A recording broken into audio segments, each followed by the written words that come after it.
through thoughts on the MVP race. Plus, Paul George, his 25-game suspension, it's up. He spoke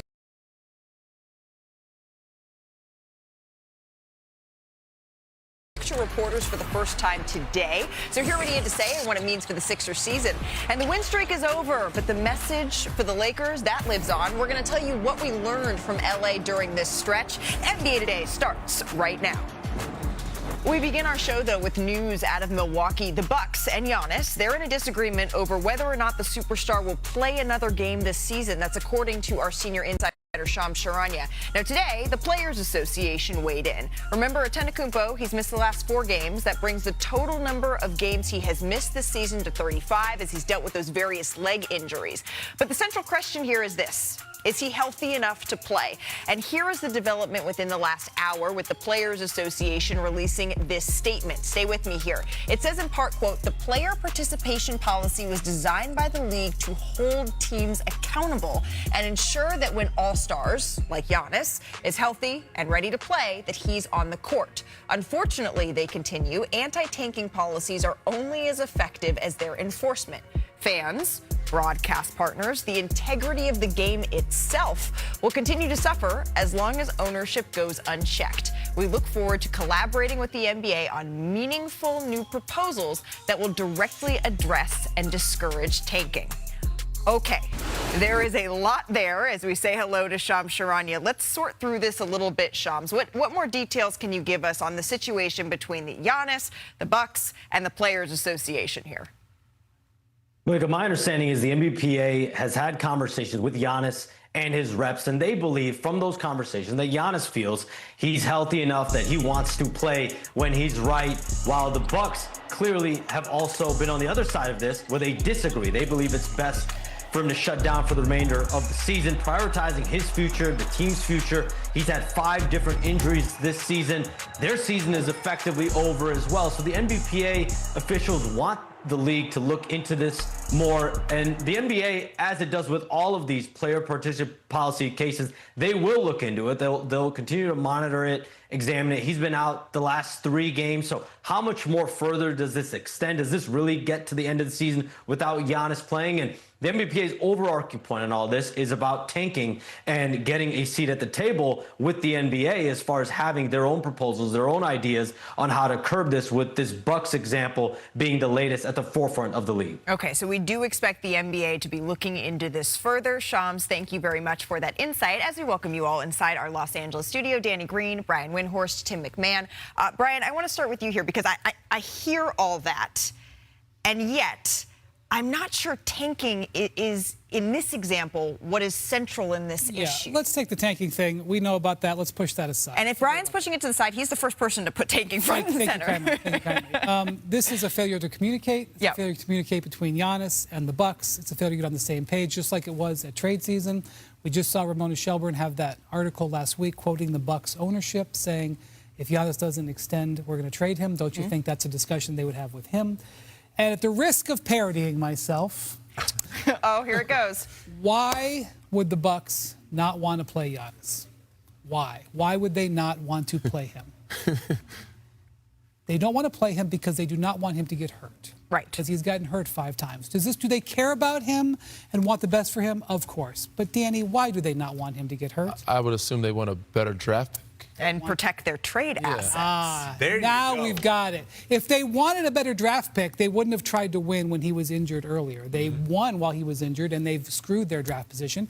Maybe they will get lucky, and they will hop up, and basketball karma will go.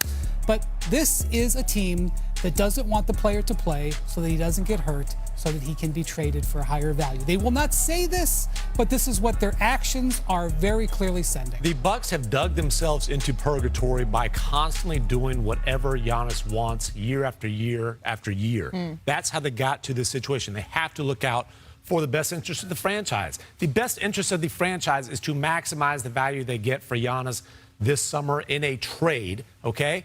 And these games are meaningless. The Bucks are not making the play-in. The Bucks stink, okay? By the way, the Bucks are perfectly capable of losing with Giannis on the court. They've lost 9 of the last 12 games with him on the court. This is not about tanking. This is about protecting the trade value, and their only way to have any reasonable hope out of purgatory is to get a massive haul for Giannis in the trade market this summer. They can't do that if he suffers a catastrophic injury, which is the concern, especially considering the repeated calf strains. Yeah, I mean, I'm a bit torn because I love what Giannis's approach is. I love that he wants to play. Absolutely. But you have to save him from himself. He's had that calf injury multiple times. One could argue his value could go up if you show that how healthy he is and what he can play, what he could do for your group. But they have lost with him when he's come back on the floor. So it doesn't make sense in my mind. So I'm a little bit, like I said, torn between should we shut him down, should we play him? But ultimately he should rest and sit because it makes sense for both parties. Well, and ultimately, I am not. You're not a doctor, and so what we so what we can't sit up here and adjudicate is whether or not Giannis is actually healthy right now. That isn't something that we are able to do, and without that makes this very, very complicated. But I'm not surprised. It is the Players Association job to weigh in on this, and we will he be in that MVP conversation?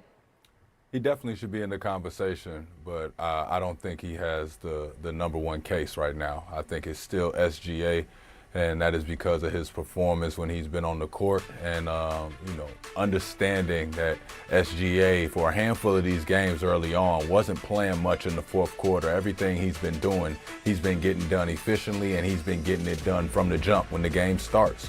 If he ever has to, he closes the game really, really well. I just see him getting better and better, and I have to sit here and say that he got the previous 4 trophies, and I don't see anybody in his way when I look at the Western Conference besides a Wemby. So though he's in the conversation, I can't put him above SGA right now. Yeah, SGA definitely with a strong case out there on the hardwood. All right, also in the association last night, the Lakers dropped a close one on the road to the Pistons, 113-110, ending LA's 9-game win streak. Luka Doncic led the Lakers with 32 points, while LeBron James was held scoreless in the first half. However, he finished with 12 points, 10 assists, and 9 rebounds, just 1 board shy of a triple-double. Iman, what was your biggest takeaway from the Lakers' 9-game win streak ending last night? My biggest takeaway was that I know there's a lot of storylines going on, but we're not going to take away from what the Detroit Pistons just did. They beat a streaking Lakers team, and they were underhanded. They didn't have a Cade Cunningham. They didn't have an Isaiah. So it's when they're going into these games and still feeling like they can win this game, and they should win this game. When DJ goes out there and he want to be Mr. Jenkins out there the other night, man. He doing everything out there and felt like he could fill the void. It looked like plug and play out there. And when you start seeing that, you see a growing confidence in the Pistons team, a growing confidence in the Pistons coaching staff. JB Bickerstaff already exuding that confidence, but you see it even more when your best guy is down and he could watch from home and feel like I can get healthy because my guys got me. It was a beautiful thing to see from Detroit, and I don't think we've clapped our hands enough for that. Yeah, and Jay